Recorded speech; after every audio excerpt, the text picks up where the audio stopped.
তারাতলা ঘোড়াগাছার যে সমস্ত বাসিন্দারা রয়েছেন তাদের মাথায় ছাদ ভেঙে পড়ার মতো। তার কারণ তারা বলছেন তারা মমতা বন্দ্যোপাধ্যায়কে ভোট দিয়ে জিতিয়েছিলেন, ঠিক কথাই, কিন্তু যে পরিস্থিতির সম্মুখীন তাদের আপাতত হতে হচ্ছে, এই পরিস্থিতির সম্মুখীন তাদের হতে হবে তা তারা স্বপ্নেও ভাবেন।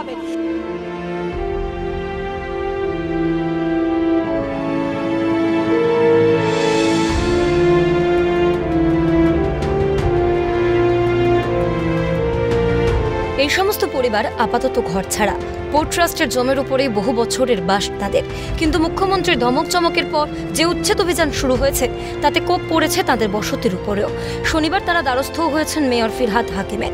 মেয়র বলেছেন ডকুমেন্টস জমা দিতে, তবে সিএন সেখানে স্থানীয় মানুষদের সঙ্গে খোঁজ নিয়ে জানতে পারে এই জায়গায় প্রায় 2000 মানুষের বাস। এই 2000 মানুষের ডকুমেন্টস মাত্র দুদিনের মধ্যে জমা সম্ভব হতে পারে কি? মাথায় হাত স্থানীয়দের। হ্যাঁ, মেয়র সাহেব তো বললেন যে আমি দেখছি, আচ্ছা, এইটুকুই আশ্বাস পাওয়া গিয়েছে। না, সব ডকুমেন্ট সাবমিট করতে বলেছে, সব ডকুমেন্ট কালেক্ট করা হচ্ছে, ডকুমেন্ট সাবমিট করা হবে। এখানে 2000 পরিবার, তো একদিনে তো সম্ভব না সব ডকুমেন্ট কালেক্ট করা। আপনি বুঝুন, 2000 পরিবারের ওপর পুরো একদম ঘর বাড়ি জীবিকা সবই নির্ভর এখানটায়। এই বাসস্থানের ওপর সবই 2000 ফ্যামিলির বাসস্থানের উপরে ডিপেন্ড করে খাওয়া দাওয়া সব। যাদের ভোটে মাননীয়া আজ মুখ্যমন্ত্রী, মাননীয়া সরকারে থাকাকালীন চলে যেতে বসেছে তাদের মাথার উপরের ছাদ। লক্ষ্মীর ভান্ডারের 1000 টাকা চাই না তাদের, তাদের চাই মাথার উপর একটা স্থায়ী ছাদ। সেটাই, লক্ষ্মী ভান্ডার নিয়ে আমরা কোথায় যাব? আর 1000 টাকার আমার তো পরিবার বাঁচবে না, আমাদের 1000 টাকায় পরিবার বাঁচবে না, আমাদের 1000 টাকা নিয়ে নিক, কিন্তু সেটাই।